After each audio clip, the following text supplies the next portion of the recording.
శుక్లాంబరధరం విష్ణుం శశివర్ణం చతుర్భుజం ప్రసన్నవదనం ఛాయేత్ సర్వవిఘ్నోపశాంతయే. సౌకరక్షేత్ర మహిమ వర్ణన మరి ఒక కథ. సూతుడిట్లు చెప్పెను. సౌకరక తీర్థమందులు ఈ పుణ్యమును, గుణస్థుతిని, మహత్యమును, జాతుల మార్పును విని కమలపత్రాక్షి సర్వధర్మములు ఎరిగిన వారిలో మిన్నైన భూదేవి పరమ ఆశ్చర్యం పొంది ఆనందమందిన ఆంతరంగంతో మరలా ఆ దేవుని ఇట్లడిగెను. ఆహా, ఏమి నీ సౌకరక క్షేత్రమందలి తీర్థ మహిమ! కోరిక మరణించిన దానికి మనుష్యత్వం సిద్ధించినది. దేవా, సౌకర్యంనందు జరిగిన మరి ఒక వింత ఏదైనా ఉన్న నాకు తెలుపుము. నాకు వినువేడుక మిక్కుటంగా ఉన్నది. అచట నేల అలికిన దాని పుణ్య విశేషం ఎట్టిది? ఆవు పేడ ఫలమేమి? నీటి నొసగనితే కలుగు పుణ్యం ఎటువంటిది? దేవా, నీ భక్తుడు నిండారు సంతోషం గల మనసుతో అచట నేలను ఈడ్చినచో దాని పుణ్యం ఎట్టినదగును. అచట పాడినచో, వాద్యాలు మోయించినచో, నృత్యం చేసినచో, జాగరణ చేస్తే కలుగు ఫలం ఎట్టిది? పుష్పమును భక్తితో ఒసగితే అనేక పుష్పముల మాలలు కానుకగా ఇస్తే అట్టి వారు ఏగతి పొందుతారు. ఈ పరమరహస్యం ఎరగ కోరిక నా హృదయం ఉన్నది. భక్తుల సుఖం కొరకై దీన్ని నీవు చెప్పవలెను. అంత భూదేవి పలుకు విని సర్వదేవమయుడగు హరి ధర్మకామైన వసుంధరతో తీయగా ఇట్లు పలికెను. సుందరి, నన్ను నీవడిగిన దాన్ని ఉన్నదున్నట్లు బదులు చెప్పెదను. ఆ పుణ్యమెట్టిదో అది రహస్యమైన సుఖమును కలిగించినది కనుక అంతయో నీకు తెలిపెదను. ఆ సౌకరక క్షేత్రాన శరత్కాలాన కాటక పిట్ట ఒకటి పురుగులను పక్షులను తినుటకు పట్టుకొనుచుండెను. ఆహార దోషం చేత అజీర్ణంతో బాధపడ్డతే గిలగిలలాడి స్పృహ తప్పి అది చనిపోవుటకు నిశ్చయించెను. అజీర్ణ దోషం చేత చనిపోయెను. ఆ పిట్టను చూసి అచట ఆడుకొంటకు వెళ్ళిన బాలకులు ఆటలు ముగిసిన పిదప వారిని పట్టుకొని ఇష్టం వచ్చినట్టు కదిలించసాగిరి. అంత ఆ బాలురు దాని రెక్కలు తీసుకొనదలిచిన వారై నాది నాది అని పలుకుతూ వారిలో వారు కలహమాడజొచ్చిరి. అంత ఒక బాలుడు ఆ పక్షిని పట్టుకుని ఇది మీది కాదంటూ గంగ నీటిలో దాన్ని విసిరివేశను. నేను నీకు మునుపు వివరించి చెప్పిన ఆదిత్య తీర్థం నందు గంగ నీటిలో పడి అది నీటితో తడిచిన రెక్కలు కలదాయను. వసుంధర, అంతా ఆ పక్షి పెక్కు యజ్ఞంలో ఆచరించే వయసున ఇంట ధనరత్నములు నిండుగా ఒక గల చోట రూపవంతుడు, గుణవంతుడు, పవిత్రుడు, విశుద్ధుడు ఒక నా భక్తుడై జన్మించను. అతడు పుట్టిన 12 ఏళ్లు గడిచిన పిమ్మట ఒకనాడు అతడు తల్లిదండ్రులతో ఇట్లు పలికెను. అతడు మనసు కుదుటపరుచుకుని, నా ప్రియమెరిగిన వారెనిచో నా హృదయాన ఉన్నదాన్ని చెప్పెదను. నాకు ఒక వరముసగవలెను. నన్ను అమ్మగాని నాన్నగాని ఎన్నటికీ వారింపరాదు. గురువుపై ఒట్టువేసి చెబుతున్నాను. అది మీరు అంగీకరించినట్టే భావింతును. కొడుకు పలుకు విని ఆ దంపతులిద్దరూ కమలముల వంటి కన్నులు గల ఆ బాలునితో మేలైన పలుకునిట్లు పలికిరి. తండ్రి, నీ మనసున ఉన్నదేదో నీవేమి చెప్పుదవో దాన్నంతటినీ చేయదము. ఇందు సంశయం లేదు. చక్కని పాలిచ్చడు 20,000 గోవులు మనకు కలవు. ఎచ్చట ఏది నీకు ఇష్టమగనో అచ్చట దాన్ని దానమెమ్ము. నీ కట్టు చెప్పం. నాయన, మరి ఒక మాట చెప్పుదాం. మా మాటలు వినము. మనం వైశ్యులం. వర్తకం మన వృత్తి. అది ఏమగను? నీ వెనుకబడి ఆడుకునే మిత్రులు పెరిగిపోతున్నారు కనుక తగు విధంగా మిత్రులకు ధనమొసగము. ధనములను, ధాన్యములను, రత్నములు ఇమ్ము. నీకు అడ్డలేదు. చక్కని అందచందాలు గల మనకులపు కన్నెలు కలరు. వారిని తీసుకుని వచ్చదము. క్రమంగా పెండ్లి ఆడము. లేక నీవు కోరుదువేని వైశ్యులు చేసుడు యజ్ఞములు శాస్త్రపూర్వకంగా చేసి దేవతలను పూజించము. 800 నిండు బలం గల ఎద్దులు గల నాగళ్ళు మనకు కలవు. వ్యవసాయం వైశ్యకర్మం కనుక దాన్ని గొని సేద్యం చేయకూడదువా? ఎందరు నీతో మాట్లాడుదురో అందరు అతిథులకు అన్నమిడుదువా? భోజనంతో తృప్తిపడ్డ బ్రాహ్మణులకు ధనములిచ్చి తృప్తిపరతువా? నీ ఇష్టం అనుసరించి అది అంతయో నీవు చేయవచ్చును. ధర్మమును చక్కగా వినియున్న ఆ బాలకుడు తల్లిదండ్రుల మాటలు విని వారిద్దరి చరణాలు పట్టుకొని మరలా ఇట్లు పలికెను. గోదానమును నాకు పని లేదు. మిత్రములను గురించి నేను భావించట్లేదు. కన్యల పొందులో నాకు కోరిక లేదు. యజ్ఞఫలం నందు ఆశ లేదు. వాణిజ్యం నేను కోరను. వ్యవసాయం, గోరక్ష నాకు పుట్టవు. అతిథులందరినీ మెప్పించడం నా హృదయమునున్న విషయం కాదు. నాదైన పరమరహస్యం ఒక్కటియే. దాని అందే నా కోరిక తిరగాడుచున్నది. శ్రీనారాయణ క్షేత్రమైన సౌకర్యమునకు పోవుటయే నా భావన. నా అర్చన యందు పరమానురాగం గల ఆ కుమారుని మాట విని అతిదీనంగా ఆ దంపతులు విలపింపదొడిగిరి. కొడుక, నీవు పుట్టిన 12 ఏండ్లే అయినది. ఇప్పుడే నీవు నారాయణ ఆశ్రయానికి పోవు చింత చేసితివి. ఇది ఏమి నీకు మేలగుగాక. ఆ వయస్సు వచ్చినప్పుడు తప్పక దాని గురించి ఆలోచించవచ్చును. ఇప్పటి నుండియే నీ వెనుక భిక్షాపాత్రను కొని మమ్మల్ని పరిగెత్తమందువా? సౌకర్యమును కరుగు భావన ఇది ఏమి నాయన? నీ కొసగిన గొప్ప శక్తి గల ఔషధం మొదలగు వాని ఫలమైన మేము గాంచం కదా. చక్కగా అన్నం తినవేళ అతిక్రమించుండగా హఠాత్తుగా నారాయణ క్షేత్రానికి బుద్ధి నీకు పుట్టినది. ఇది ఏమి? ఈనాటికి నీ రాత్రింబవులు నా చన్నులు చేపుచున్నవి బిడ్డ. అట్ట నీ స్పర్శన రూపుమాపిడ ఆలోచన నీ వేళ చేయుచున్నావు.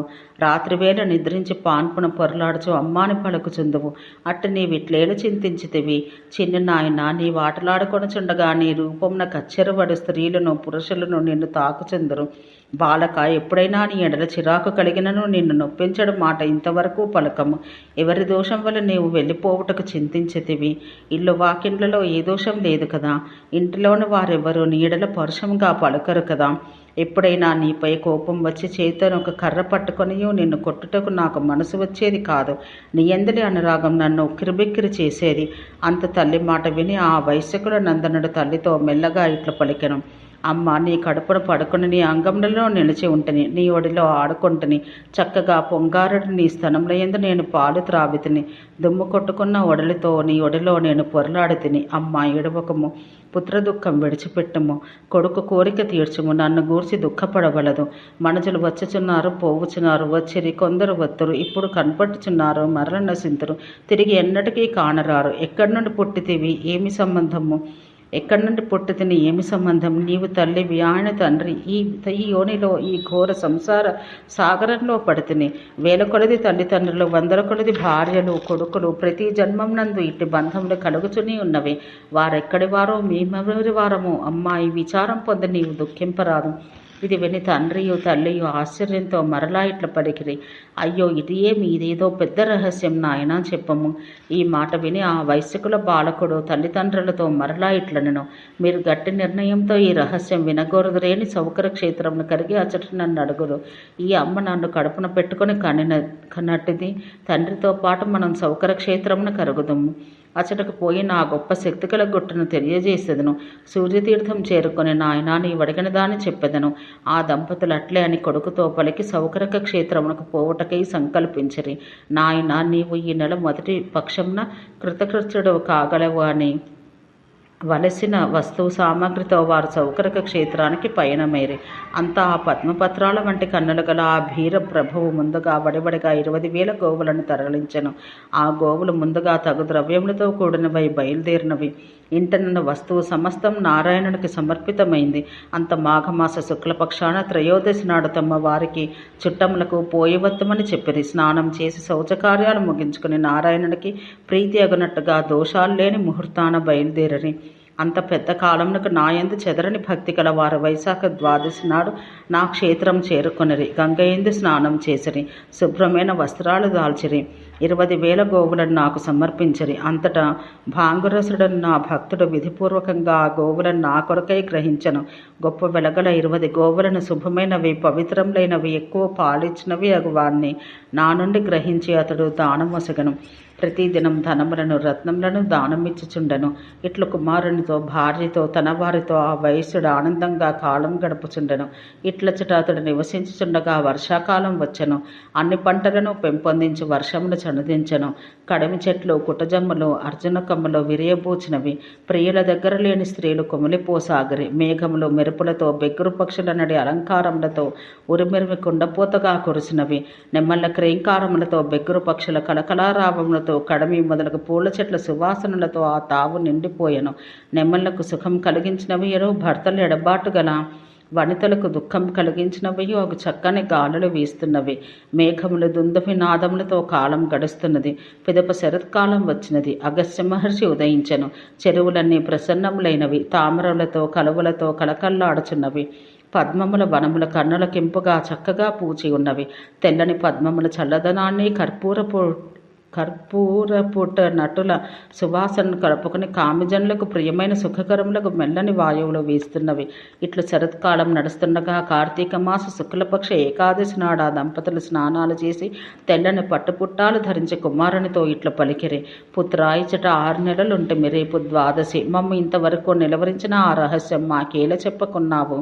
తల్లిదండ్రుల మాటను ఆలకించి ధర్మమును నిష్టగల ఆ కుమారుడు మరణానికి నిశ్చయం చేసుకుని మెల్లగా వారికి ఇట్లనెను, నాయన నీవు పలికినది అట్టిది, రేపు ఉదయాన్నే నీకు నా పరమరహస్యం చెప్పుదును. తండ్రి, ఇదిగో ఈ కార్తీక ద్వాదశి ప్రభువకు నారాయణుడికి ప్రియమైనది, మంగళకరం, విచిత్రమైనది, విష్ణు భక్తులకు సుఖం కూర్చున్నది. సంతోషంతో కూడిన హృదయంతో ఈ కార్తీక ద్వాదశి నాడు దానాల సుఖవారు, యోగుల కులామున దీక్ష కలవారు, విష్ణు భక్తుల్లో వృద్ధి పొందిన వారగుదురు.